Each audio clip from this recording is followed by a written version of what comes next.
こんにちは、すみれです。お久しぶりです。今日はナターシャ・ディノーナから出ているこちらのユッカパレットに関して詳細をね、しっかりとレビューしていきたいと思います。もしナターシャ・ディノーナや海外コスメが初めてといった方も、この動画をね、見終わる頃には、ナターシャ・ディノーナについてや、このユッカパレットはね、どんな思いで作られたのか、ここに入っている質感や色味、そしてこのパレットでできる3つのルックの紹介、私の感想やちょっと気になること、そしてすでにね、ナターシャのパレットいろいろ持っていて、このパレットを追加で買うのどうしようかなって悩まれてる方のために、今回の動画では私が持っている全てのナターシャのパレットと一個一個並べて皆さんが想像しやすいようにそういった動画も用意してますので、よかったら最後までしっかりとご覧になってみてください。まずね、ナターシャ・ディノーナが初めて海外コスメもよくわかんないって言った方のために、今回のこちらのブランドね、このナターシャ・ディノーナさんはどんな方なのかってことで簡単に説明させていただくと、彼女はクロアチア生まれで元ダンサー、元モデル、そして彼女のメイクアップスキルは独学になります。ただそんな独学のメイクアップアーティストだったナターシャさんは、イスラエルでいうオスカーのような年間ベストメイクアップ賞に2度2002年と2005年受賞するんですね。ということで、多くの方から彼女のメイクのテクニックを学びたい、そういった声もあって、中東にね、ナターシャ・ディノーナのメイクアップスクールも開設していますし、その後ね、2度目の受賞の際にはナターシャのブランドも設立されました。それがナターシャ・ディノーナのブランドになって、今回はそこから出ているユッカパレットになります。で、ナターシャのパレットはざっくりとね、フルサイズ、ミディアムサイズ、ミニサイズね、3種類ぐらいサイズがあるんですけども、今回のユカパレットはミディアムサイズのものになります。こちらのパレットはイタリア製、そしてアメリカドルで69ドル、使用期間は2年間、そして箱の裏側を見てみると、動物実験なし、アルコールフリー、パラベンフリー、ミネラルオイルフリー、そしてディーゴフリーというものになります。ディーゴフリーって何って思われた方のために一応ね、補足でお話ししておくと、このディーゴっていうのはデカミチルシクロペンタシロキサンといった成分のね、省略の名前がディーゴになるんですけども、これどんなものかっていうと、人体に悪影響があるものではなくて、水でね、洗い流したりとかした時にこの水中に行くことで、この成分が生物分解されないので蓄積していってしまうので、長期的に見てこの水中にいる生物に悪影響を与えてしまう、そんなことで少しね、規制がかかっているようなものになります。で、それがこのパレットには入っていないといったことになります。じゃあそんなこちらのユッカパレット、これはナターシャ・ディノーナから出る2023年の夏のパレットとして紹介されたんですね。皆さんどうですか？夏を感じますか？これね、私見た時に夏っていうか秋じゃないって思って、秋にしか見えなかったんだけど、このパレットのね、どんな思いで作られたかっていうのを聞くと、ってちょっと納得できるかもしれないので、ここからパレットの由来についてお話ししていきますね。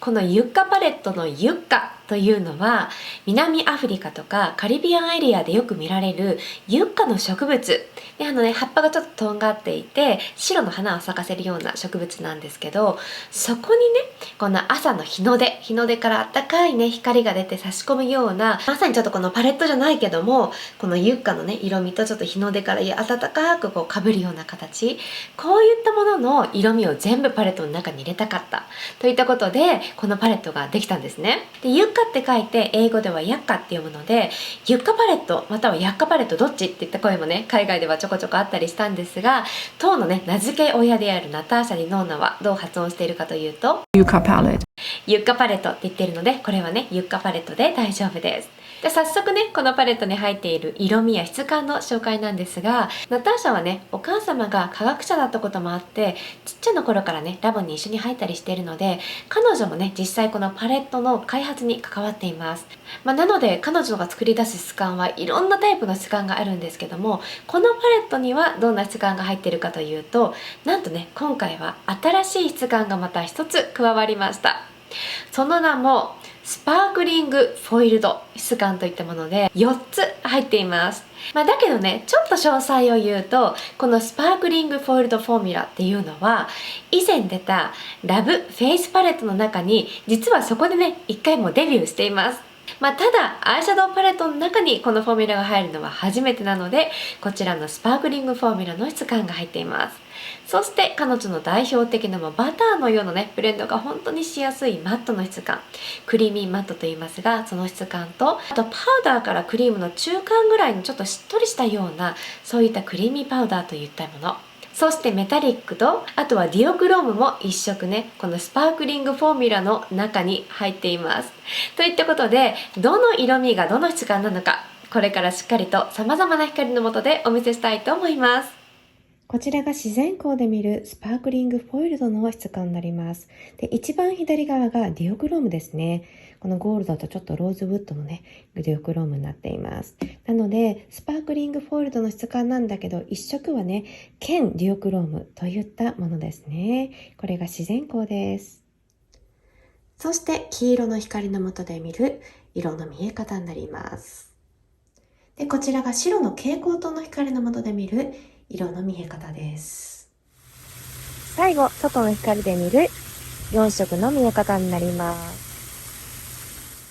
次にクリーミーマットが8色になります。こういった見え方ですね。こちらが自然光です。そして黄色の光で見るとこういった見え方になります。こちらが白の蛍光灯の下。最後に外の光になります。次にクリーミーパウダーが2色ですね。で、この左側の色なんだけども、パンで見るとね、結構濃いめに見えますよね。だけどスウォッチするとね、結構これは淡めにつくような色ですね。オレンジの方はね、ほとんど同じ色かなといった印象ですね。そして黄色の光で見るとこういった形になります。白の蛍光灯の下で見るとこういった感じ。外の光で見るとこんな感じです。最後にメタリック、こちらが一色、自然光です。黄色の光で見るメタリック、白の光の下で見るメタリック、最後が外の光になります。いかがでしたか？といったことで、このパレットで作る3つのルックっていうのを今から皆さんに紹介したいと思います。ルック1、こちらはパレットの中の7色を使って作るロックになっています。使った箇所もね、記載してありますので、よかったらスクリーンショットでご活用ください。最初にここの部分の色ですね。この色を使っていきます。そしたら、ここの色味、ここの部分には、この色を使います。そしたら今度は真ん中の部分ですね。ここには、この色味を使っていきます。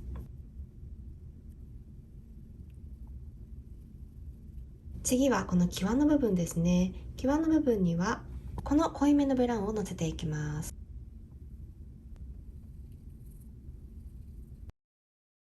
そしたら上にこれを重ねます。で、ブレンディングします。そしてここの部分に少しグリーン感を足していきたいので、これを軽く取ってもう少しグリーンの色味を足していきます。ニュアンスですよね。こんな感じになります。そしたら今度は下まぶたのところなんですけど、ここのねところにはこの色味をのせていきます。そして際の部分にはこの色味をのせます。そうするとルックの完成となります。この中間色のオレンジの色味がすごくね、肌のちょっとこれは日焼けしてるような肌の色かなとは馴染みやすいのかなといった印象があります。グラデーションがね、綺麗ですよね。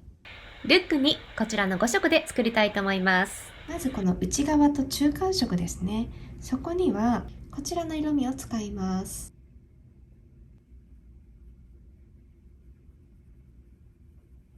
そしたら真ん中ら辺にはプランタシアの色味を塗っていきます。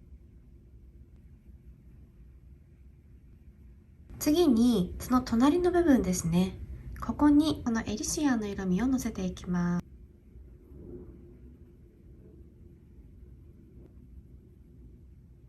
そして際の部分にはこちらをのせていきます。そしたら下まぶたの部分にはこちらのカラシアの色をのせていきます。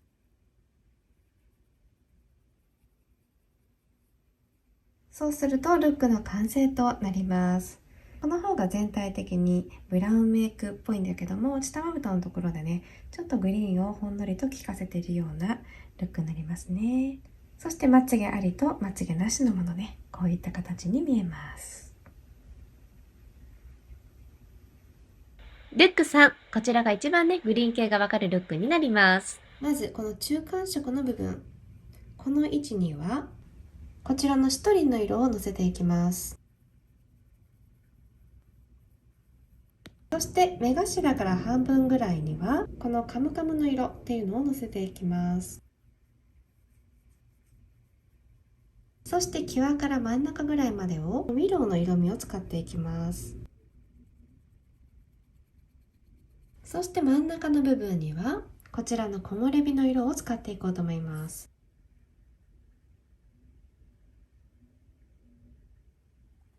そして下まぶたのところにはこちらのフーシュの色を使います。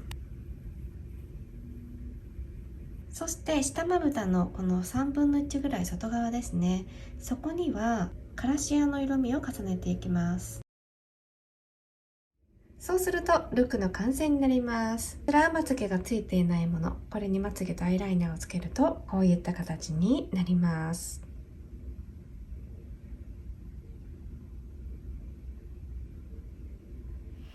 こんな感じでね、ルックはいろいろできるかなと思うんですが、他にもインスタグラムの方でもね、ストーリーとかでルックをね、たまに載せているので、よかったらそちらも追加してみてください。では、私の感想についてね、ちょっと皆さんと共有したいなと思うんですけど、このユッカパレットのね、第一印象は、もちろんこの由来を知る前だったので、秋のパレットにしか見えないっていうのと、あとは、このメトロポリスパレットとトリオクロームパレットフルサイズね、このちょっと混ぜたような印象を受けたんですね。ただ動画の最後に一個一個全部ね並べてお見せしますので、そこで違いはわかるかなと思うんですが、ここに入っているねスパークリングフォールドフォーミュラの木漏れ日の色、これがねラメ感ではないんだけども、この本当にこのフォイルド感っていうか、このテカリ感っていうのかな、まぶたにのせた時っていうのも今までのナターシャのものよりもこの輝き具合が結構強めにわかるかなといったような印象があったりします。ただね、1個私の今回のねちょっと気になったところなんですけど、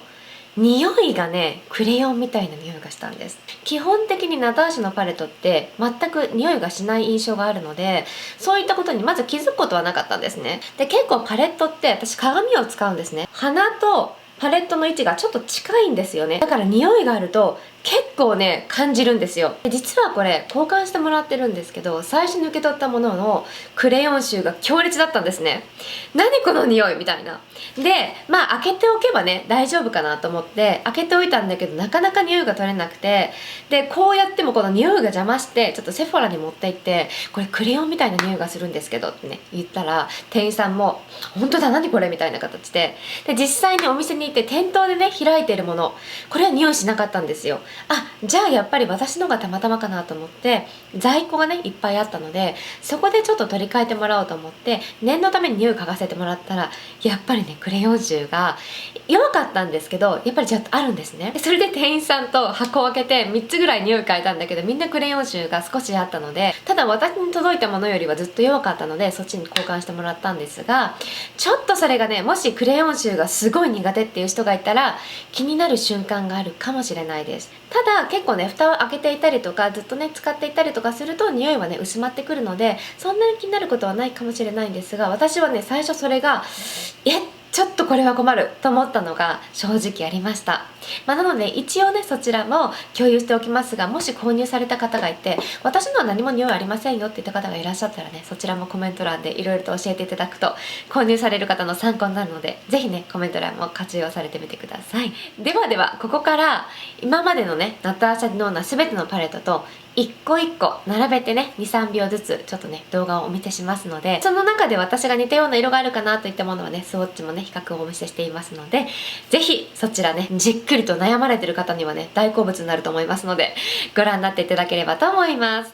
まず最初にフルサイズのゴールドパレットと並べてみたいと思います。こちらがゴールドの比較になります。ゴールドパレットに入っている方がもう少しね、オレンジ系のものもあったりしますね。そしてユッカパレットの方がもう少し黄色とかグリーン系、そういったね、印象を受けるかなと思いますが、これがゴールドの比較になります。次にこちらのマルチクロームパレット。このパステル感がね、少し似てるかなといった印象ありますよね。もう多分これはまぶたにのせるとわからないぐらい、このイエローに関してはね、同じ感じだと思いますが、オレンジはね、右側の方がクリーミーマット、そして左がクリーミーパウダーなので、質感がね、違いますね。こちらがメトロポリスパレットとの比較になりますね。ちょっとグリーン系のみの比較をお見せしますね。こちらがグリーンの比較になるんですけど、このね、アボカドの色、想定するともうちょっとね、黄色っぽいですよね。そしてこの色と最後にこの色ですね。このメタリックではない方ですね。メタリックは載せていません。同じね、マット系で載せていますが、こういった違いがあります。次はフルサイズのサンセットパレットですね。この日の入りのイメージしたパレットなんだけど、ユッカパレットと一緒に使っても可愛いかもしれないですね。そういった印象を受けます。次が同じミディアムサイズのブロンズパレットですね。ブラウンの比較になりますが、こっちのね、ブロンズの方がやっぱり日焼け肌っていうだけあって、少しね、赤っぽいオレンジさっていうのも感じますね。これがブラウンの比較です。次がこちらのビバパレットですね。ビバの方が全体的にブラウンがね、濃いめ、もうちょっと締め色がしっかりと入った印象があります。こちらがグラムパレット。同じね、ミディアムサイズにやっています。こういったね、色味の違いですね。次が同じサイズの全銅パレット。ちょっとね、グリーンの比較をしてみたいと思います。で、柔らかさっていうかな。そういったものは同じイメージがありますよね。で、色味は違いますね。こんな感じです。そして同じサイズのパステルパレットになります。パステルの方がね、やっぱり明るいですね。で、こういった違いがあります。こちらはレトロパレットですね。やっぱり全体的にレトロの方がみんなね、ピンクっぽいようなイメージがあります。ね、こういった形です。ラブパレットを隣に置いた感じになります。そして日の出をイメージして作られたサンライズパレット。ちょっとこちらのオレンジを比べてみたいと思います。で、右側のサンライズパレット。このオレンジはクリーミーマット。そしてこっちがクリーミーパウダーなので、もっとね、右側の方が発色がいいですが、色味としてはすごくね、似てる印象があります。そしてこの黄色は実は名前がね、シトリンって言うんです。で、ここにも実はシトリンがありました。全く違うものなんですが、名前がたまたま同じですね。やっぱりこの日の出とユッカ、そして日の出っていったね、ものでイメージする名前が同じだったのかもしれないんですが、気づいた人どのくらいいるでしょうかこれがね、オレンジの比較です。そしてこれがフルサイズのサファリパレットですね。この色ね、何か似てる感じがあるかなと思ったんですが、ここのブラウンはこんな感じでちょっと違うし、で、この色っていうのもね、ちょっと違うので、やっぱりね、被ることはないですね。こんな感じです。そしてこちらがナターシャのお気に入りの色がね、たくさん詰まっているマイドリームパレットとの並べた感じになります。そしてフルサイズのリラパレット。こちらはね、みんなパープル系、そういった印象があるようなパレットになりますが、並べた感じになります。そして同じくフルサイズ。これはね、18色入っているタイプのスターパレットになりますね。並べた形です。そしてこちらがフルサイズの28色パレット。パープルブルーですね。こちらのパレットと並べた形になります。で、この28色パレットはね、今とこのフォーミュラがまた違うので、マットとかでもね、ちょっとまた変わってくるんですけど、ここに入っているメタリックのシルバーがものすごいんですね。結構今のこのスパークリングフォイルドフォーミュラと似てるんじゃないかなっていった印象がありますが、あとはこの色ね、これと似てるかなと思ったんだけど、そうするともっと赤っぽくて、ね、こういった感じなんですね。ディオクロームになってるからかな。